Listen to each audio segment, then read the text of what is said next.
Bismillahirrahmanirrahim. Assalamualaikum warahmatullahi wabarakatuh. Alhamdulillahirrabbilalamin. Wassalatu wassalamu ala asrafil anbiya'i wal mursalin wa ala alihi washabihi wasallim wa barik wasalim. Keliru tuh aku. Wah, enggak apa-apa. Rada emosi soalnya hari ini. Ya, saya rencananya menjelaskan Arab model OMID. Tapi ternyata banyak 12 orang yang bergabung hari ini. Saya ubah metodenya karena memang nek aku ngoceh metodenya MID cuma 712 aku nggak mau soalnya terlalu sedikit. Oke, kita lanjut. Astagfirullahaladzim, nggak boleh emosi. Oke, ada slide yang saya bagikan, silahkan dibagi di download dulu. Ini slide-slidean, nggak terlalu detail, cuma hanya untuk membantu saya untuk menjelaskan garis besar dari sejarah. Oke. Majapahit ini adalah kerajaan The Great Kingdom di Indonesia.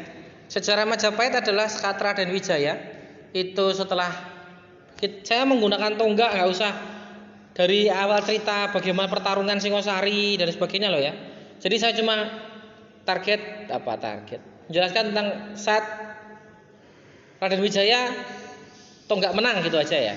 Kalau cerita belakangnya saya harus cerita tentang Madura, tentang Raden Wijaya dari Jawa Barat ke itu panjang. Nah, nanti bisa ngobrol diskusi sendiri aja. Tapi yang pasti saya jelaskan cuma poin di sini saja. Dari saat pasukan Raden Wijaya itu menang, dia di suatu wilayah sedang istirahat, ada buah seperti buah jeruk Bali, tahu ya jeruk Bali ya. Jeruk Bali, diambillah itu jeruk Bali kayak seperti jeruk Bali, dimakan.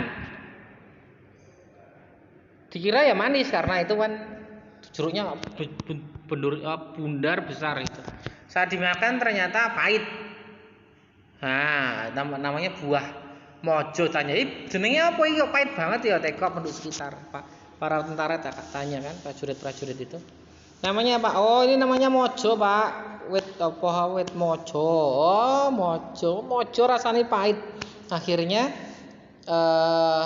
di abad ke-13 inilah Raden Wijaya dinobatkan sebagai raja dengan mendeklar kerajaan namanya adalah Majapahit. Mojo itu buahnya, pahit itu rasanya. Jadi diambil dari sebuah buah yang ditemukan di sekitar dia. Gitu. Majapahit didirikan oleh Raden Wijaya. Ada nama gelarnya adalah Kerta Rajasa Jayawardhana. Dilanjutkan oleh Jayanegara, Tribhuwana Tunggadewi, Siraja Sanagara atau Hayam Wuruk. Nah, nanti muncul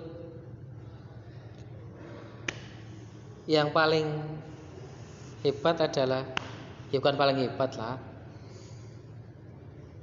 di Hayam Wuruk, Jayanegara itu semua berubah luar biasa, terutama di Hayam Wuruk. Oke. Di slide selanjutnya ada masa kejayaan. Hayam Wuruk merupakan raja tergemilang dari sekian raja.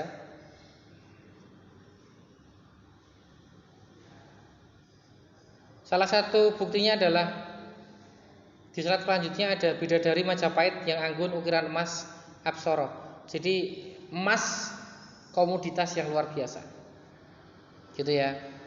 Dan itu bisa menyatukan Indonesia. Aku mau ngomong Majapahit itu berat soalnya, keluh lidah saya karena banyak yang bisa saya sampaikan, tapi mau menyampaikan yang mana gitu loh. Ini slide selanjutnya adalah wajah dari Gajah Mada dengan Sumpah Mukti Palapa. Kalau saya nggak yakin tuh Mas Gajah Mada tuh gemuk kayak gitu. Ya, nggak yakin saya. Nggak begitu yakin Gajah Mada gemuk. Juga dikonfirmasi oleh Cak Nur, Mbah Nun dari Jogja. juga Gajah Mada itu bukan gendut tapi kecil orangnya. Gitu. Sumpah Amukti Palapa ora arep mangan enak. Mudah sekarang seperti sebelum Nusantara bersatu.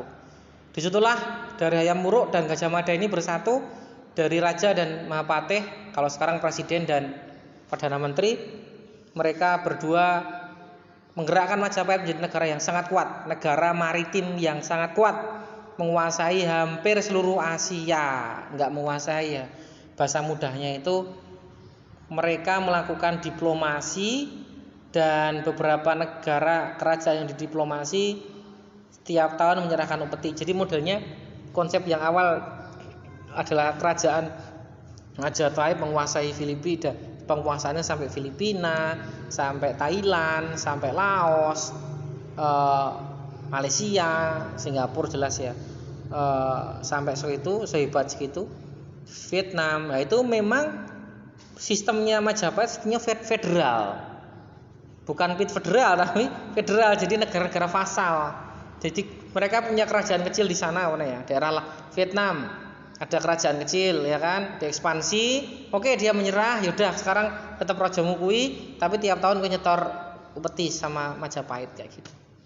Seperti itu. Nah, gitu ya. Oke. Kita tidak ngomong runtuhnya dulu. Kita masuk ke slide kapal. Kamu lihat slide kapal. Kapal. Ada slide kapal. Lihat sebuah tampilan modern kapal Majapahit, Museum Negara Malaysia, Kuala Lumpur dan Malaysia aja. Jadi ini kapal yang memang di Candi Borobudur sudah di set seperti itu. Ini merupakan tradisi kapal milik bangsa Indonesia asli, di mana kapal itu bisa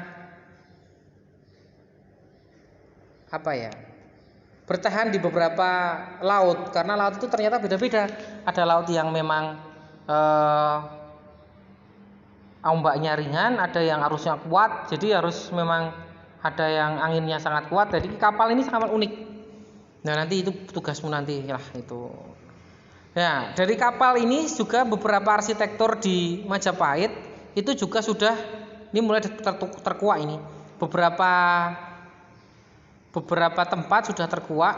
Bagaimana sistem irigasi yang dilakukan oleh Majapahit? Bagaimana Majapahit sudah membuat kapal yang bisa masuk ke pusat-pusat kota. Itu yang membuat Majapahit merupakan daerah atau kerajaan yang berbasis maritim. Jadi transportasi laut itu sangat diperkuat. Otomatis armada lautnya, armada perangnya juga sangat kuat. Karena semua resource atau semua sumber daya itu dari kapal dagang internasionalnya itu. Dan inilah tonggak berdirinya negara yang sangat kuat, yaitu dengan negara dengan kekuatan armada lautnya. Itulah Majapahit. Kita akan banyak bahas tentang itu. Ini padahal cuma buka kulitnya sih aja. Ngono ya. Jadi di masa Hayam Wuruk dan Gajah Mada itu adalah tonggak di mana keemasan Majapahit itu luar biasa. Sistem tata kotanya juga sudah modern. Sudah kalau sekarang kan kita banjir rob aja bingung ya.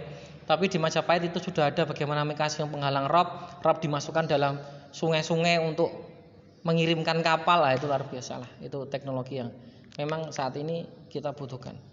Nah, itu kulit dari Majapahit saja. Akhirnya kulit itu harus kita bedah satu demi satu. Saya suka dengan Majapahit soalnya. Jadi saya akan bedah sedikit demi sedikit. Gitu ya. Nah, saya punya tugas unik hari ini. Tugasnya adalah dalam buku tugas kalian kamu tulis, cari tahu tentang asal usul Raden Wijaya. Tak ulangi, asal usul Raden Wijaya. Dari Pak E, Ibu E, dari mana? Dari suku apa?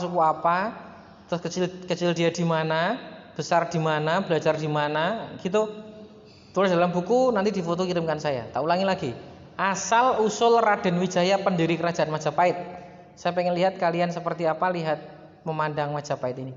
Itu aja. Saya masih harus menghubungi Pak Dwi karena cuma 12 yang bergabung. Nanti coba saya laporkan Pak Dwi untuk segera ditindaklanjuti. Yang belum bergabung, nah ditutuki sik, ora bergabung ngopo gitu.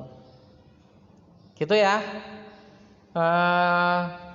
Materi Majapahit akan saya olor-olor untuk saya detailkan biar kalian tahu bagaimana kebesaran Majapahit dan seperti apa mengelola kerajaan maritim terbesar di Asia. Biar nanti kalau kamu jadi presiden, menteri atau wakil menteri atau komisaris BUMN, jadi tahu, oh Majapahit besar karena model seperti ini, keuangannya seperti ini, sistem ekonominya seperti ini.